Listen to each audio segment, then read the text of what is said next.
زنگی آخر زد ولی دلم هنوز نرود. از پسی اون زمانی شیرینش که من فرو نفتد. در همین صحنه مکتب آوازی خنده ها مانده، لک برای دل من همه چیز امروز خاموش مانده. دستی دوستم در دستم ولی راه ها جدا شدن. آرزوهای کودکیمون یک یک از ما جدا شدن. در تخت صنف هنوز نام مازی چنگ و خاک است، لک میان سینه‌ام امروز یک جهان فراک است. که میدانست که همه روز اینقدر سنگین شود، خنده روی لبانمان پشت چشمم غمگین شود. نیست که ویدا اینقدر بره بوده است. زنگی آخر در حقیقت آغازی درد بوده است. زنگی آخر زد دلم شکست، یادی آن زمان با جانم نشست. با کی هنده کنم، با کی راه روم، بعدی تو ای مکتب من کجا بروم.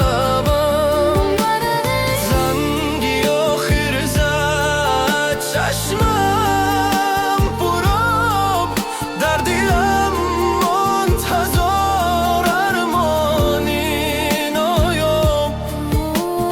میرود جوانی از پیش نظر، میماند فقط یک علم در جگر. یا داری صبح ها را که با شتاب میدویدم، با کتاب و با دفتر با سوی آرزو میرسیدم. گاه میخندیدم همه گاه از مکتب میترسیدم، لک نمیدانستم که روز این همه پایان میگیرد. برتهای کون صنف شاهدی رازی ما بودن، هر خطا هر خنده هم سفری رازی ما بودن. امروز هر گوشه مکتب به من مثل درد مینگرد، گویا هر دیواری آن از رفتن ما گریه دارد.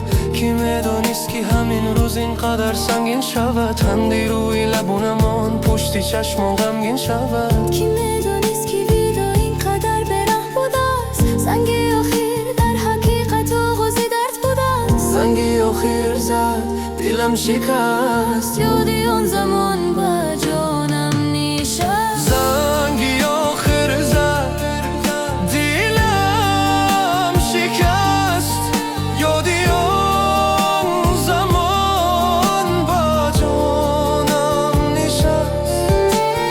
با کی هنده کنم، با کی راه روم، بعدی تو ای مکتب من کجا بروم. زنگی آخر زد چشمم پراب در دلم منتظر ارمانی نایاب.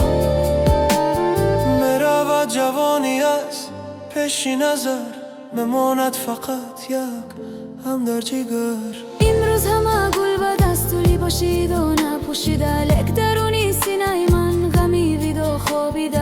هر کس از فردای خود میگوید با امید و آرمان، من باشم از دیروز میکوبم نشانی خنده هایمان. ای ایامی به پروا چرا اینقدر زود گذشتی، ما رو به لبی دری تقدیر آورده و خودت رفتی. اکنون اگر چی زندگی ما رو به هر طرف برد، دلی من به نزدی همین صنف و همین سهم برگرده.